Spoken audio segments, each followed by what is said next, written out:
will hopefully meet with this evaluation and give her some feedback on everything she did fantastically and where she might have a little room to grow.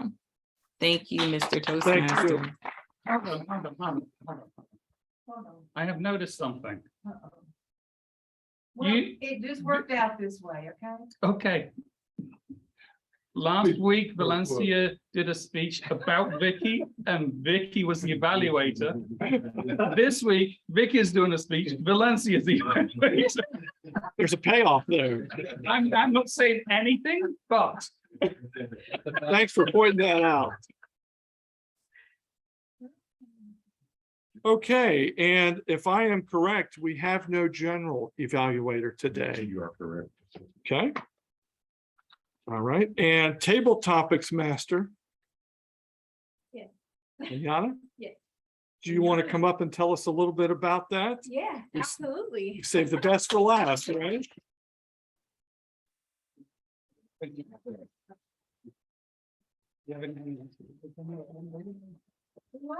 Well, my name is okay.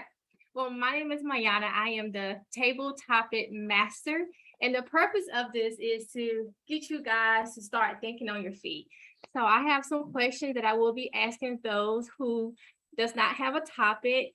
And I'm looking for about 1 to 2 minutes. Thank you.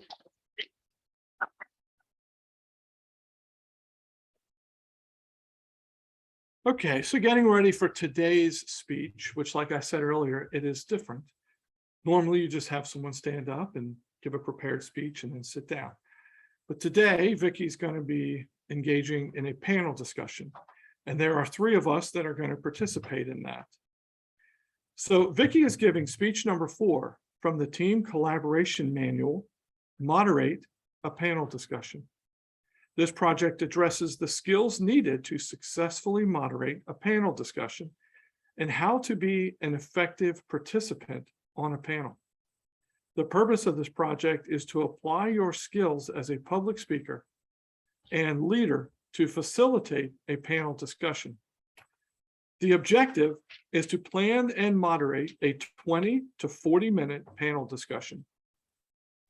The panel discussion can be on any topic and may take place at a club meeting or outside of Toastmasters with the approval of your Vice President of Education. Toastmasters who participate as panelists do not receive credit as Toastmasters pathways. When you have the opportunity, volunteer to act as a panelist for another member completing this project. Speech timings, 20, 30, and 40 minutes. Vicky chose the topic of giving effective evaluations as they are so important in our Toastmaster journey. Vicky, come on up.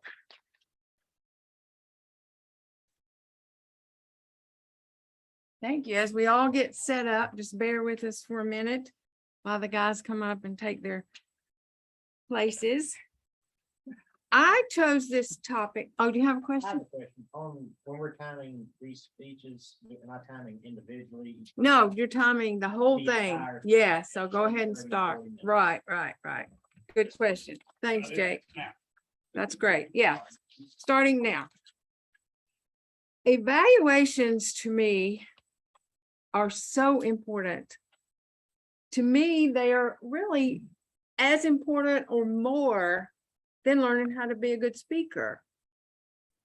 That's what I've learned in my years in Toastmasters, is how important they are. And we've been talking about evaluations for a couple of weeks. We have so many new people in here. You know, Manana's only been a member 3 weeks. Arnett's only been a member 3 weeks. We've got tons of new people, but it's not just the new people. Oh, Tim too. You're an old timer. You've been here a couple of months. 6 weeks. But there's so much to learn about doing an effective evaluation. I know when I first started in Toastmasters, they didn't do a lot of training. So I would just, if I was an evaluator, it didn't matter who it was, this man right here is so nice. I got to teach him how to be firmer with his evaluations. Because I was like Jeffrey, I'd get up there and say, oh, you just did everything right. It was wonderful. Congratulations. I loved it. Can't wait to hear you speak again. That's called whitewashing. And that's what we don't want to do. We want to learn, because you can tell the truth in a loving way, as our theme is. And that's when you care about somebody. If you don't care about them, don't tell them the truth, but tell them the truth. But you have to learn what the truth is according to Toastmasters guidelines. And that's what we're going to talk about today, is how to do an effective evaluation. We learn how to be an effective speaker, but learn how to be an effective evaluator. I shared a little story I took on.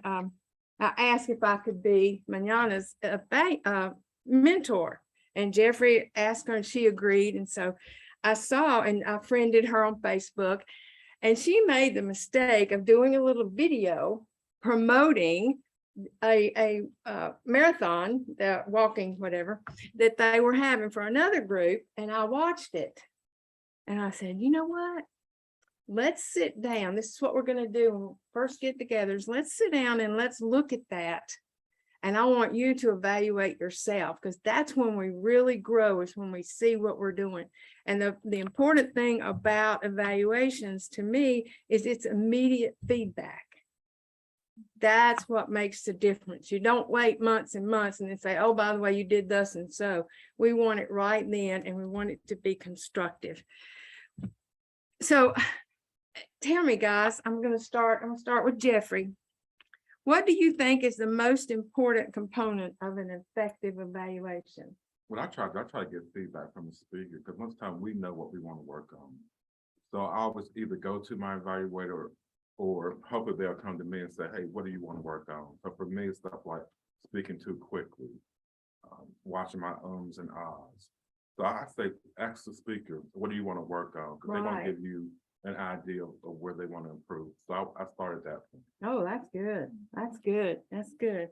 Jonathan, do you want to add to that? Sure. I always think that what I try to do is give an example of they did something wrong or incorrect, how they might have done it instead. So you give them an idea of how this should have been done, instead of just saying, no, you shouldn't, that was not a good way to do it. Give them an example. That's how you learn. Exactly. Exactly. Scott, you got any? Well, I think, like they've kind of said, getting away from stating the obvious. You know, I mean, we're all taking time out of our busy day. It's easy to stand up and say, Tim, you did a great job in that speech, and here's what I really liked. And everybody already really knows. I mean, it's important to say some nice things. And I know we're all here to grow, and that's all great. But that is the opportunity. That's the most valuable thing that I can do for somebody, is to really help them grow. That's why they're here. Exactly. And, when I think back to the speeches I've done, I can think of specific times when an evaluator has told me something that, you know, and again, it's the delivery. They're saying it in a way because I know they want to help me. They're not being critical. We're all here as a family to help each other. And I think that's what makes it so comfortable to receive that criticism. Exactly. Exactly. Because like I was saying, you know, we're not here to be perfect. So when you're working on your first speech, don't think you got to be perfect. We are here to get the yuck out, as our former president said. That's why we're here, to help one another. And I know I'm going to get dinged by the evaluator, so I'm going to back up, pretend like I did this on purpose. I was supposed to introduce the panelists. To my right, we have Jeffrey. I know your name. You've even got it on your badge. Jeffrey Elam has been a member of 3 years 3 years. at least, and he is our current Vice President of Education. So you all know him. He's the one that works with you and gets you oriented and keeps us giving speeches. So this is Jeffrey. So let's give him a round of applause.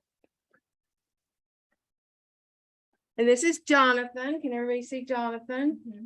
Jonathan has been a member 2 years or better. He joined right after COVID started, so he was on Zoom for a long time. He is our current treasurer, so let's give it a round of applause to Jonathan.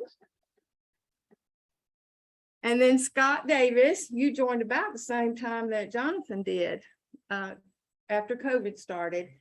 That was a couple of years ago, at least over 2 years. And Scott last year you were our sergeant at arms, did a great job. And this year he's our vice president of membership, doing another great job. So a lot of you have talked to Scott. So thank you, Scott. And for being on this panel and helping us to see that. I just can't say enough how important it is to give that feedback. So here's another question. There are several ways to do an evaluation. We have in Toastmasters, they've taught us different methods. And it's also an evaluation is just like table topics. Everything we do is a mini speech. So Scott, why don't you tell us first, what method do you use for giving feedback or an evaluation? Well, that's a great question. Okay, so I think because there are so many new members in this particular club, as I have gotten ready to do evaluations, even for today's meeting, I go to YouTube and I watch some of the world's best, whatever it is I'm doing, if it's table topics or if it's Toastmaster, whatever. And there's one gentleman who was the national champion in China who uploaded how to give a fantastic speech evaluation. And one of the things that he points out is that it is a presentation. You know, so often people will stand up and they might look at just the individual who gave the speech. And everybody else is, you know, you're kind of getting lost because they're focusing on you did this good, you need to work. And that's one of the things that he says is you need to, this is your time to Yes. shine in giving that feedback. And that you don't want to go on endlessly of needless points. But point out 2 things that they did really well. Point out 2 things that they need to work on. And then immediately go into a summary. And you can determine how much time you want to spend on each one of those. But you really need to be succinct, address the things they did well, hit the things they need to work on, summarize it, and then move on. That's how I do it. Yes, yes. And you could call that the sandwich method, right? Sure. Jonathan, is that what you use? No, Okay, tell us what you use. I do not like the sandwich method. Well, that's okay. That's his choice. He can be ornery. The sandwich method is where you give praise, then you say something wrong or bad, and then you give more praise. So to And speak. just sandwich in the bad. and Yeah. Good. Yeah. I don't like it because people generally concentrate on the good. Or they get paranoid on the bad. It's a real good way to give, to fire someone. Which is where it comes from. But it's not a good way to give constructive criticism. Okay. We're all here to receive criticism. If someone gives a speech and I stand up and say, that was great, well Yeah. done, thank you. Whitewash. Walk off, you've learned nothing. So we're all here to understand criticism of ourselves. So why sugarcoat it? Just say, say it in a loving way. Say it, you did, I think you could have done this differently. Here's an example of how you should have done it. The rest of the speech was pretty good, but you really need to work on just this section. I think a lot of people understand that and they expect it. I always hate it when too much praise is given, Yeah. just for myself, because and the other thing too, I can't remember what speech it was, but there was a theme to the speech. So when I got up and did my evaluation, I was able to work that theme into my evaluation and just kind of connect it. Yeah. And that was a real good evaluation. Yeah. I can't remember what it was though. Thank you. Do you have a different method, I do. Jeffrey? I primarily use the sandwich method like Scott. I also try to use the form that comes with each evaluation. Oh, yeah. So that really helps me kind of look for things like body language, vocal variety. Yeah. Are they able to, sometimes someone might be giving a motivational speech, but they're talking low. They don't seem motivated. So you want the speech to kind of match their body language and vocal variety. Yes. So I use that form, and that, especially not being really comfortable giving critical information, it kind of helps me focus. Yes, yes, yeah. They're right. If you overly positive, people are not able to grow from that No, information. no. I remember when I first started at the club I was in, we didn't focus on evaluations. Thank you, Jeffrey. And he said, you made me think of something. That's why I had to say that. But I got up there and gave a speech. I don't remember what it was. It's been so long ago. That was 17 years ago. And the evaluator said, that was perfect, Vicki. I can't think of any feedback. And there was the district director at the time sitting in the room. She was a member of our clubs, and she just interrupted. She said, no, nobody's perfect. You have to find something. Nobody is perfect. And that's true. Find something, even if you can say, you just need to do more of this or do more of that if you can't find anything. And it's really difficult when you've got somebody like Valencia. Did she smile? Like Valencia to critique, because when you get a seasoned speaker, it's just very difficult. But there's three methods on here that I see. It's called the sandwich, which is what we talked about. And then there's the 3-2-1. So 3 points the speaker did well, 2 opportunities for improvement, and 1 outstanding feature of the speech, which kind of sounds like the sandwich method to me. And I like this one, the saw, heard, and felt. You saw their body language, their eye contact, their use of space, and their gestures. And those are sometimes things that we overlook. And then you've got their voice inflection and their structure. So all of these things are incorporated. We don't evaluate on the context of the speech.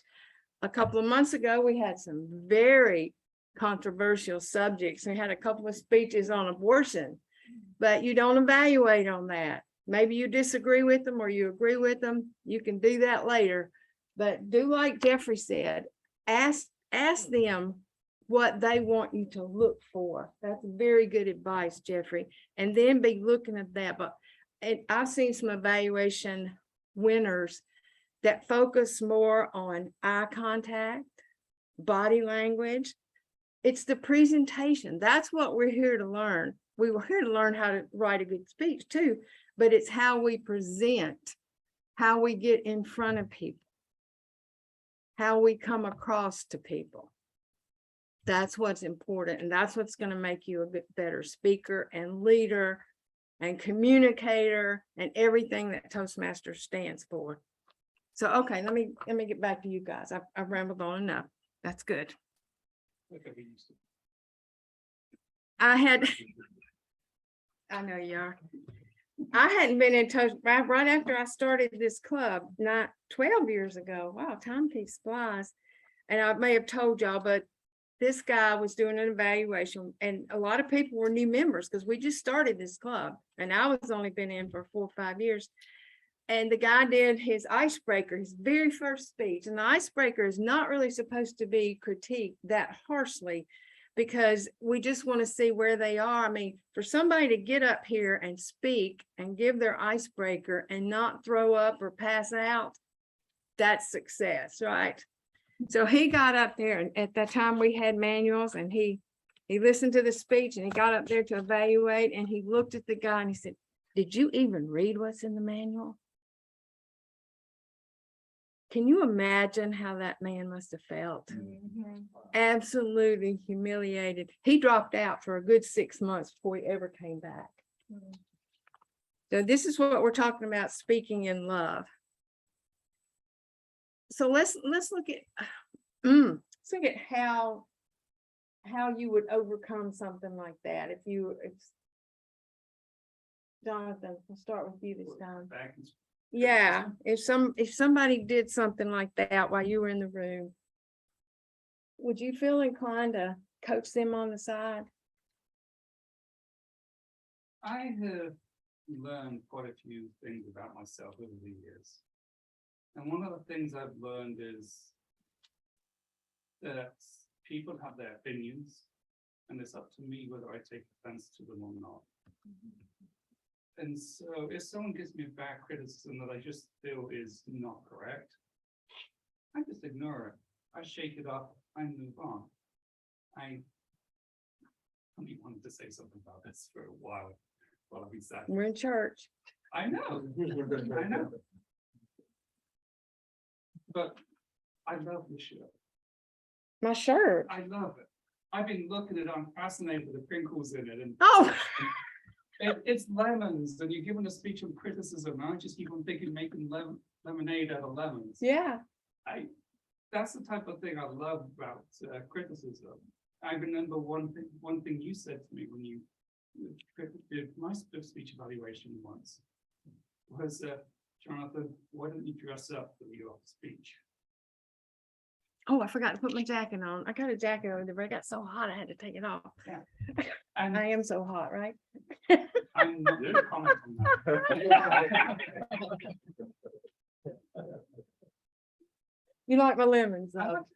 like that encouraged me to bring my, the other day, when I did my You voice did. one, and wore my growing out. Yeah, That was hot. in character's good. Yeah, Yeah. counted. But going back to the original thing, I'd shake off any bad criticism I don't think worth it, or I might ask someone else to say, do you have another take on it? What was your opinion of it? Because I didn't accept that. Yeah, yeah. Scott, have you ever? Well, see, I know, I wish I was there, but I think part of the reason that public speaking has been so difficult for me is because I don't take criticism really well. And I wish that I did. I would love to be able to say, I don't care what other people think. But if that were true, I wouldn't need this, because I could just stand up and I wouldn't care. And, you know, when it comes to criticism, whenever I would watch American Idol, Simon Cowell was always my favorite. Because I got a sense that he wasn't into making anybody feel good. Right. He was just speaking the truth, and Yeah. what made the truth from him so have such a big impact was he had the qualifications to say what he was saying. Yes. You know, he knew the subject about making stars. And I think when it comes to an evaluation, part of the challenge that I've had is when, and you mentioned the form, when someone is speaking, you're trying to listen to the message and at the same time figure out Yes. all these details. And I oftentimes will have a difficult time taking the logistical data and turning it into something that is valuable very quickly. So, you know, I know that's in a little different direction, but I think that has been a challenge for me to, you know, bring all that together. Sure. But as far as the criticism, I think that's why it's more difficult for me to be really honest sometimes with people, because of my experience. And Right. I don't want to be told that, so, you know. It is it's hard to just take. easier. That's what I Yeah. was saying earlier, sometimes it's easier to just say nice things than to really say something hard. But like Jonathan said, you can always say, I think it would be better said, and give the example of what you're talking about. But that was a really good point. And the reason I pick on Jeffrey is the first time we asked him to be general evaluator. He's so nice. Have you think you've grown any since then and learned how to? Well, I think, of course, the more experience you get doing evaluations, the more you're gonna know to look for, the more confident that you're gonna become. So I think a lot of it's just about experience. Like you're gonna do a Yeah. lot better in your 10th evaluation. Yeah, than you oh did on yeah, your if you're not first. growing, you're not. But he was always, and I would say, as soon as he got, Jeffrey, come on, man, you're just too nice. Let me teach you how to be meaner. But seriously, I know, Vicky, you mentioned that a lot, but I think for a lot of us here, the courage to come up here is what brings us here. So sometimes Jonathan's kind of resilient, has a different personality, but some people would have been crushed and not come back. So I think you gotta know who the member is as well. 'Cause Well, see, I I'd rather did. someone come up here and give 10 bad speeches and grow, but not come back because they heard something that they Yeah, took the wrong way. Yeah, So yeah, you gotta have to yeah, balance yeah. balance your feedback to the speaker. Yeah, and if I could just add to that, I would guess there's two primary reasons that people join Toastmasters. One is to get rid of the fear of speaking, which was me. And then to become a better speaker, because there's some people who aren't afraid to stand up in front of people, but they want to become better at it. And then there's people like me who are scared to death. But you're a good And- speaker. What's that? But you're a good speaker. Your primary issue was that getting up in front of the audience. Exactly. Well, I don't know if I'm a good speaker, but at least I'm getting there. And I remember whether it was Vicky or who it was, but they were saying basically just getting up and talking. We're not gonna criticize what you're saying because your goal is just to stand up and talk and get used to talking in front of people. And to that point, you're absolutely right.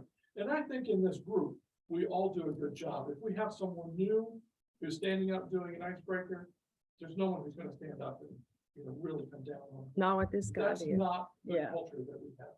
Yeah.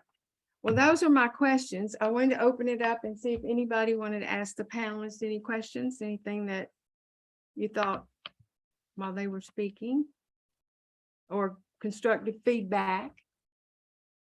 I did have a thought on what you said, Jennifer, about being careful about the criticism, and I think that was, when I heard you guys talking about the criticism, that was what I was thinking is you have to be so careful. I have 2 kids and 6 grandkids, and each one is different. One of my children, if you give criticism, they wilt under that. Yeah, But one, rises up and that's totally fine. So, the point you made about that, I thought was really strong. I think the other point too is, last week, for example, I was Toastmaster and Dylan did the general evaluation. And the only thing he had quite a few points that he told me to work on. But the only one I can really remember is take my hands out of my pockets. Very often when we get criticism, we do a lot of different, we feel like we have to do different ones. It's like 5 different criticisms or whatever. Mm, But people generally only remember one specific one. yeah. And that's why, I don't know if y'all remember Ray Brooks last week when he was talking, he was commenting about how Toastmasters, you learn more than you even would pay thousands of dollars for Dale Carnegie, because you take it step by step. You don't go for a 3-day seminar and then you forget everything they said but one thing. But each week you work on getting better and better, and each thing adds to it. So that's the end. If there's no more questions, I'm gonna. Oh, I you do do? have a question. Yeah, babe. So how do you guys suggest, like, when someone is giving you constructive criticism, I guess, how do you know it's coming out of love or it's coming because they just don't want you Oh, a part of something? Well, I think in this group, it would definitely be out of love. Of course, it depends on your environment, your relationship with the people in your environment. But when in this environment, because it's just so friendly, I mean, I'm sure you've been here long enough to know that everybody's pretty supportive. So it pretty much depends on their environment. What would you add to that? no, I think you're exactly right. It's like this guy, that did that, said, did you even read the project? It was so bad Yeah. that, that we don't allow stuff like that. And I think somebody even more senior than me said something to the evaluator and let him know that we do not talk that way. That's just not right. But Yeah, and I think the tone, the spirit of what they're saying, are they saying it in a way that is welcoming you to continue to grow and come back and, encouraging, next time, I know you want to, maybe focus on this, you're going to be great, versus making it personal, might be one way. I think the other thing too is we're all here to actually learn. If you're coming here, you've acknowledged there's an issue that you need to resolve with speaking, be it how to be a better speaker or how to get up in front of people. And even a bad criticism can guide you a little bit. And if there's a personality issue there,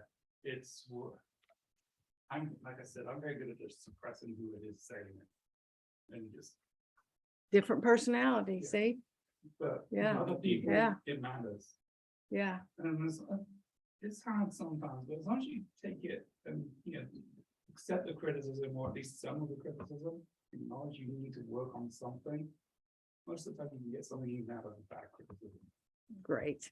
So thank you, guys. Thanks our panelists. Appreciate it so much. Thank you for listening. I hope everybody got a little bit out of it. Let's give these guys a round of applause.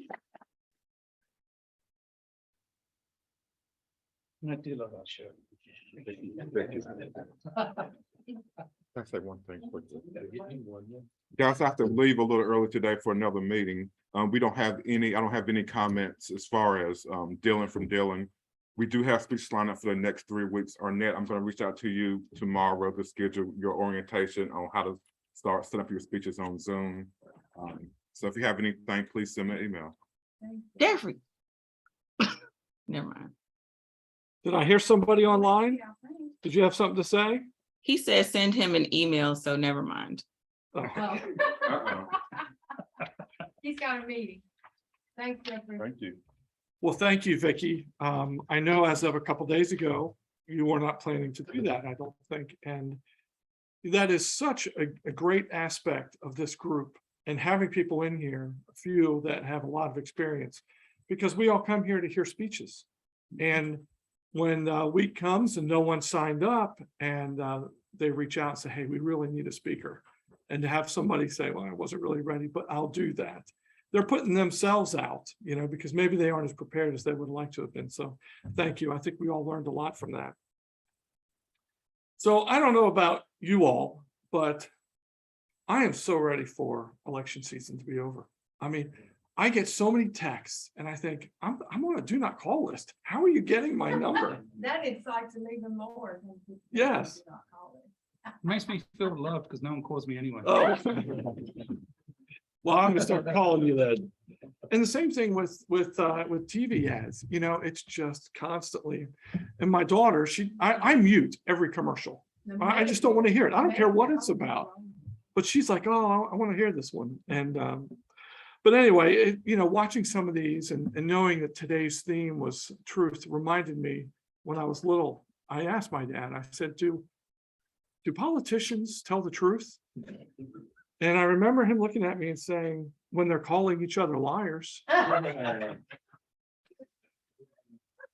it also reminds me, thinking of that I have a magnet on my refrigerator. It's a famous quote by Mark Twain, and it says, politicians and diapers need to be changed often and for the same reason. I've always loved that. Okay, so now it is time for table topics. Yana, are you ready? Are you doing table topics? Yes, I am. That's okay. See, you were so engrossed in what was going on. I love it.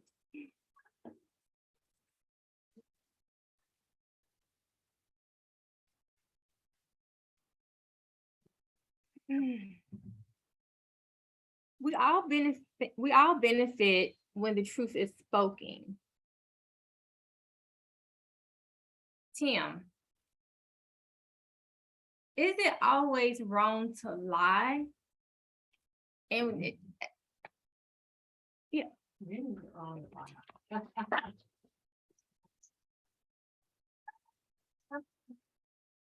Good afternoon. Thank you. Is it always wrong to lie? In principle, I think lying is wrong. Clearly, the Bible teaches that it's wrong, Exodus 20. But there are cases when you can deflect from the truth for the benefit of someone else to save them. I think that is a just cause. We were talking about the evaluation where the guy said, well, did you even read this thing? Obviously he didn't, or he or she didn't. So this is a case where, you know, applying the truth wasn't necessarily helpful. Or to save somebody's feelings, if they've done something that's amiss, then take them aside to tell them, don't tell them in front of other people. So there are occasions. Another one is if someone asks a question that will cause you to perjure yourself somehow or incriminate yourself somehow. I think these are invalid questions and don't necessarily need to be answered truthfully. You can deflect, or you can give a sort of a non-answer answer where you don't give the truth. And I can think of several examples. My son asked me one time, you know, during an interview, if they ask you some questions that are, incriminating about your past, I said, well, look, you're not required to incriminate yourself. So in those cases, I think you have full license to take some leadway. But generally, truth is the best path.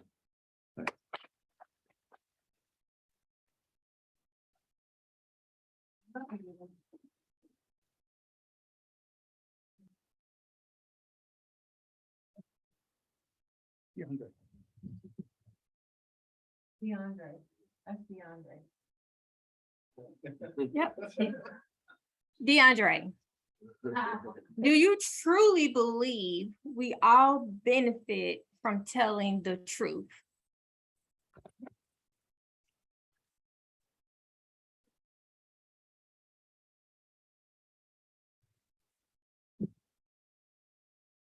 So do we all benefit from telling the truth?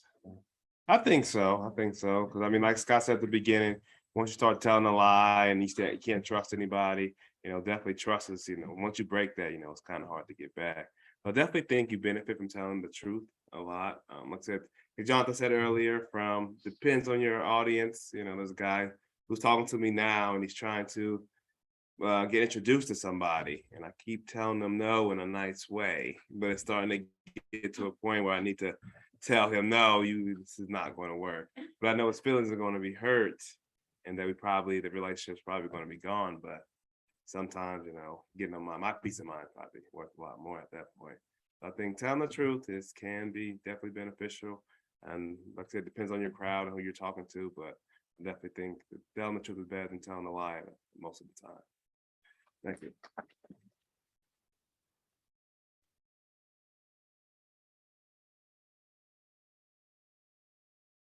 Can you tell me about a time where you had to tell the truth?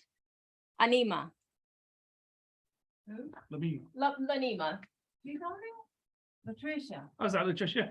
Latricia. Yeah. Sorry. I didn't make glasses to be done.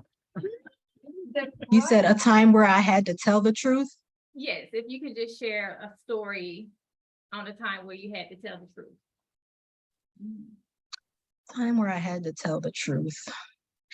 I think it would be better if I had to answer the time I had to tell a lie, but the time I had to tell the Do truth. that one. When you have to tell a lie.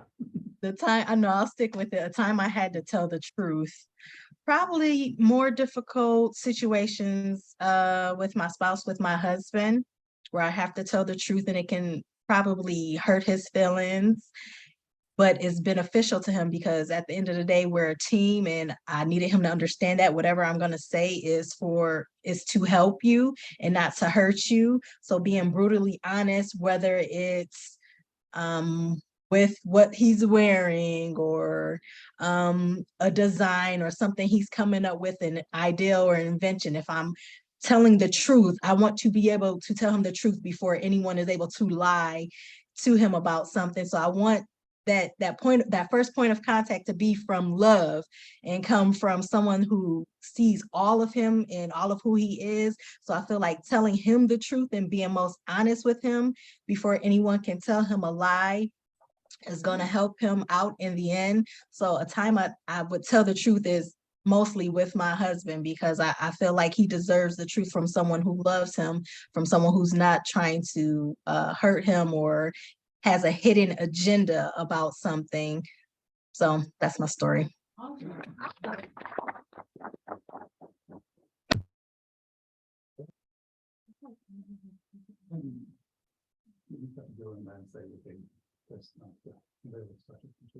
just turn it back over to me. Scott. It's our third time. Yeah. Well, thank you guys so much. I am going to turn it back over to Scott.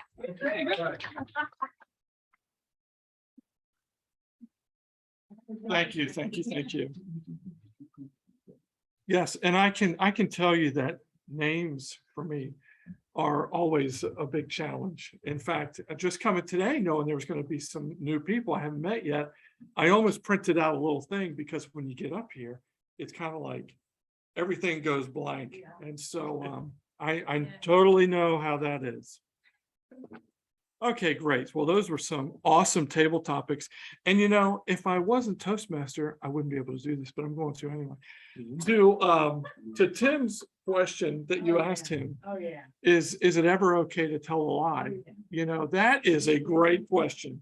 And I just had a thought, and I heard some pastors discussing this one time. And one of the things they were talking about was in Nazi Germany, when the Nazis came to the doors of the homes where the Jews were being hid. And there are times when we are presented with two horrible situations.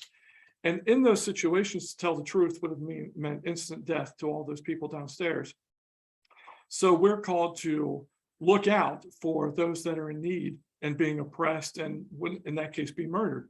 So we can evaluate sometimes the greater good or the greater evil. And I think God understands that we're trying to do what's best. I don't think we can be so strict to always telling the truth for the sake of it, that we end up causing enormous damage. So that's a fine line to walk, but that's my little 2 cents worth there. Okay, so Jake, do you want to come up and announce the times on all the speeches?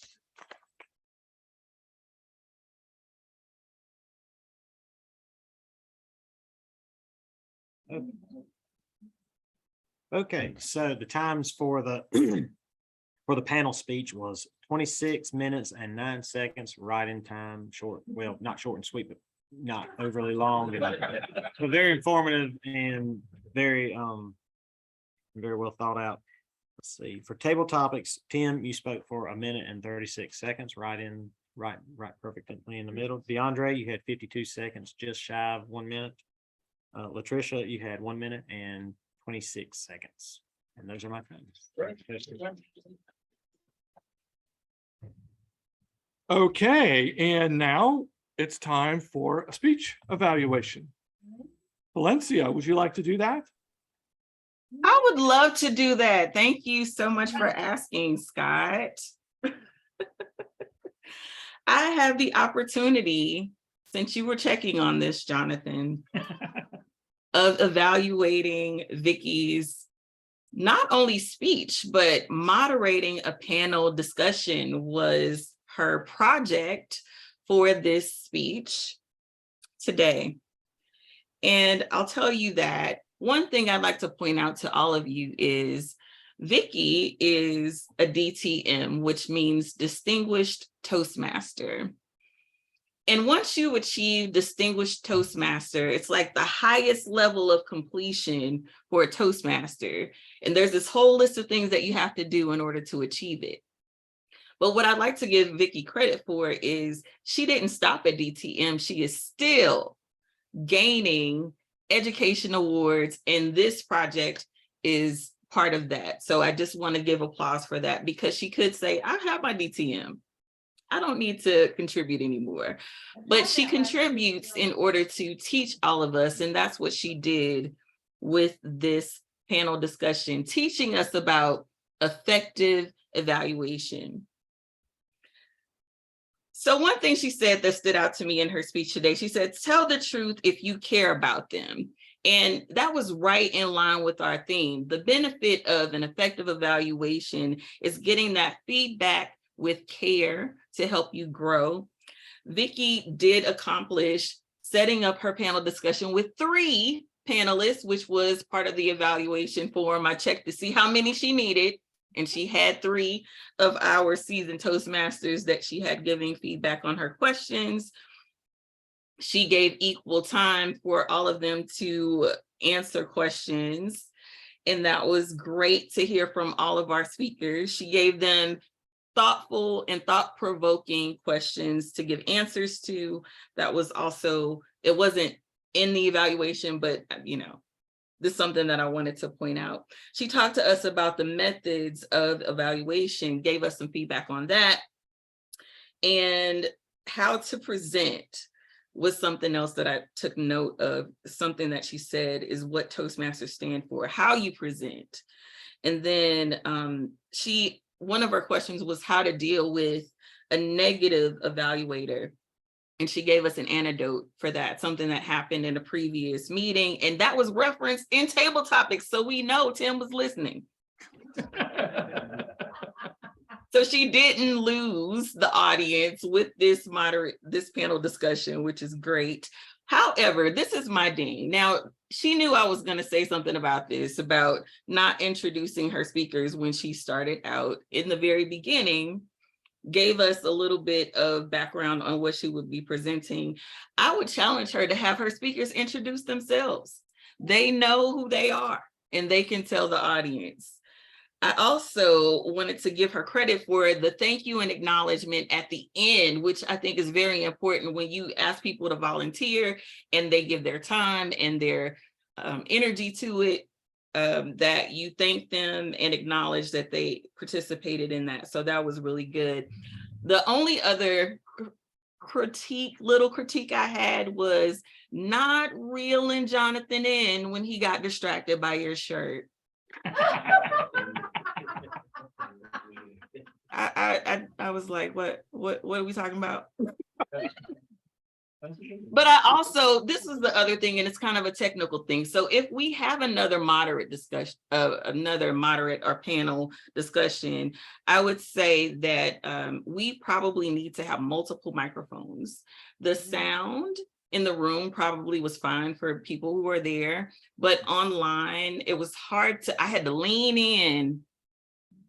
So I, in this good ear on this side, so I could hear, especially what Jonathan was saying, because sometimes he talks really low and he wasn't projecting as much, but with that microphone, I know it would just change him into that speaker because he knows, right? So I think if there's a way for us to set that up, then that would be beneficial. But thank you so much for teaching us once again, Vicki Johns, DTM. And thank you for allowing me to evaluate. Thank you. Thank you, Valencia. Okay, and we do not have a grammarian report today. And let's report the winners of the voting. We didn't vote. Okay. I asked you to go and vote. Oh, I thought you asked, I'm sorry. I thought you were asking me if I wanted to vote. Not if all of us, but you're right. You're right. Well, you know what? Today, we're just going to say we're all winners. Right? Yeah, we're all winners.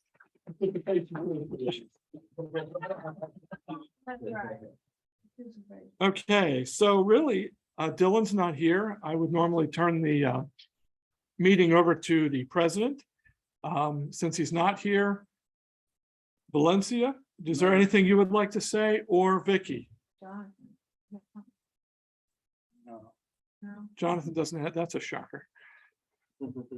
I said dues last week, so. Okay, We have an officer meeting next week, I believe, and we're gonna talk more about sponsorship. And I want everybody to be aware that we have to pay for this room, $25. It's well worth it. We love the setup in here, but our dues are not enough to pay for this room. So Valencia is coming up with a program that we're gonna go to businesses in the community and ask for sponsorship. So we're gonna be working on that next week and present that to you hopefully in the next week or two. Do we have any good speakers to go around the conference? were you able to hear that, Valencia? Were you able to hear Vicki? Yeah, I put my good ear up here. So maybe we can address the speaker issue. Well, if you don't have anything else, Valencia or I anybody, was gonna ask a question about that, but I thought, well, maybe I'll just wait for the meeting. But since you, the question I had was, I wonder if it would be a smart idea, or not a smart idea, to have either individual or whoever sponsor somebody to come. That's the idea, that they come to Toastmasters, we take a person who might find the use of the and sponsor them to come. No, it was to find businesses that we can advertise their business and they will sponsor our club. Isn't that basically what we're looking at? That's right. And we also take donations. Last year we asked, and several people made donations, or if you have a business that you have a tax write-off, something like that. Well, I mean, I thought about this. Yeah. Doing that. I Yeah. thought, wouldn't it be- maybe we could find someone who wants to. Yeah, no, that's a good idea, though. Yeah, sure.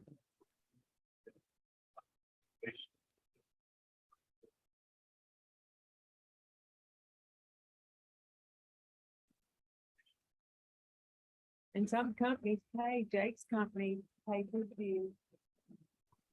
When I worked at Bank of America, they paid mine. Yeah. Okay, all good things. If nobody else has anything, we'll adjourn the meeting. Good job. Good thing I didn't bash your phone.